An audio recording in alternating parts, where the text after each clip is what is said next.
So here it comes, all the unfun things. Patreon.com, the pain lair.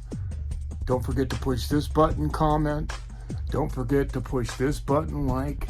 Don't forget to push this button, share. You know, all those things that matter. And now that that's finally out of the way, can we please get back to the pain lair and start having some fun?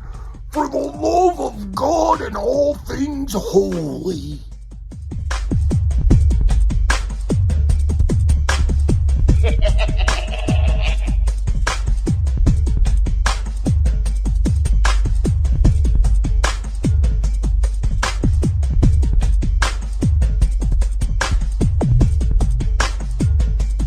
Good evening and welcome to a very important and special edition of the Pain Lair. I'm here at the Utah State Hospital in Provo, Utah. It's at the end of Center Street, and this is such an amazing place. The place I'm actually at, though, is the castle that was constructed in 1936 and 1937 as part of Roosevelt's New Deal to provide entertainment for the residents of the state hospital. They built them this castle so they would have something to be excited about and a place to go and enjoy theater at the time, theater and outdoor movies and anything else that would go along with what would help with the entertainment of the residents here. I knew about this from the time I was a very young man, and the question then becomes, Max, how did you know about a castle at the Utah State Mental Hospital? Well, it's pretty common knowledge here in the state of Utah, but I had a more intimate relationship with it from the beginning of my life because my mother worked here for 21 years, and for the first 14 years of my life and her last 14 years as an employee here, I spent most of my young life, every holiday, anytime she couldn't find a babysitter, here with my mother. My mother was the head attendant of the geriatric unit, which was called the Hope unit, which was right across the street from where we're sitting now. And she became a very powerful fixture in that unit because she was full of innovations and she did lots of things that changed a lot of patients' life. I'm obviously very proud of my mother. I'm very proud of what she taught me. I'm very proud of how she raised me. She taught me and raised me with incredible amounts of empathy, and you can plainly see why.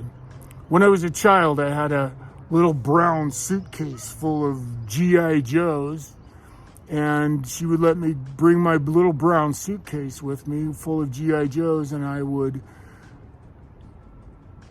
come up here to the castle, and I'd spend hours and hours perusing the place, mostly the fireplace that's right in front of me was one of my favorite spots for G.I. Joe. And then, of course, the amphitheater, which is off to my left. This place is just so spiritual to me. It has such a great meaning. I watched my mother change people's lives.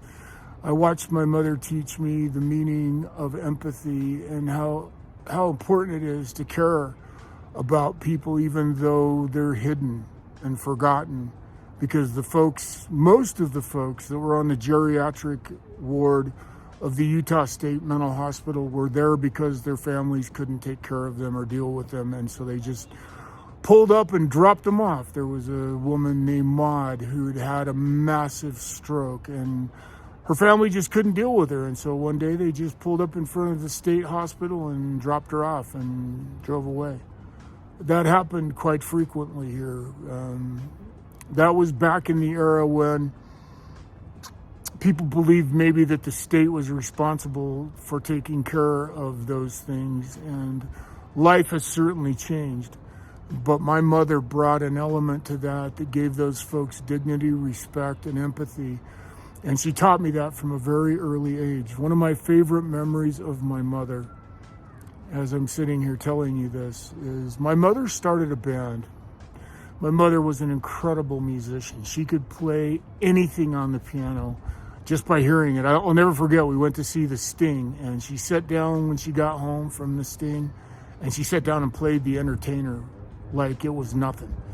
And that always impressed me. She was so amazing, and she had a wonderful voice. And so she really believed that the way to inspire these folks was with music. And so she started a band, and she filled this box full of noisemakers, party favors from like New Year's Eve, you know, the spinny things that make noise, and kazoos and horns and washboards and little drums and all kinds of things.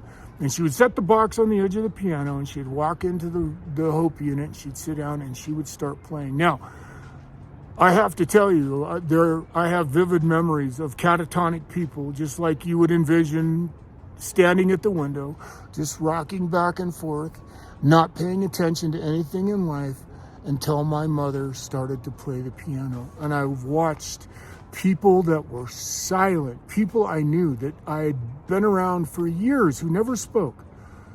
And I watched them come out of their shell and show up and be a part of the band my mother was leading.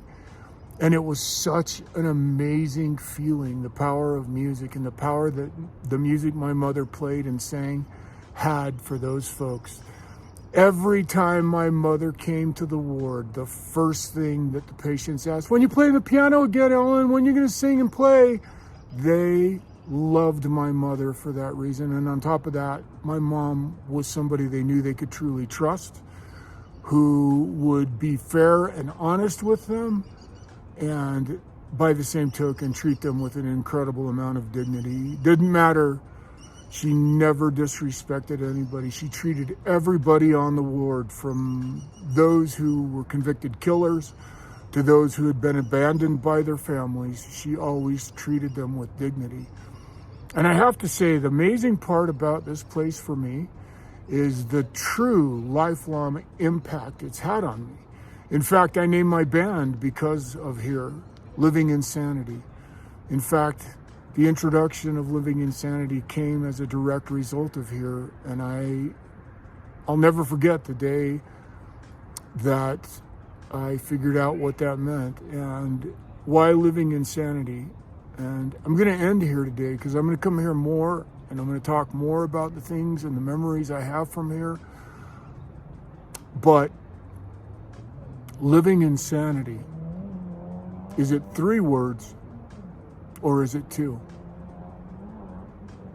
Hey, this is the Pain Lair. I'm Max Payne, and live from the Utah State Hospital, I'm Max Payne, and until the next time on the Pain Lair,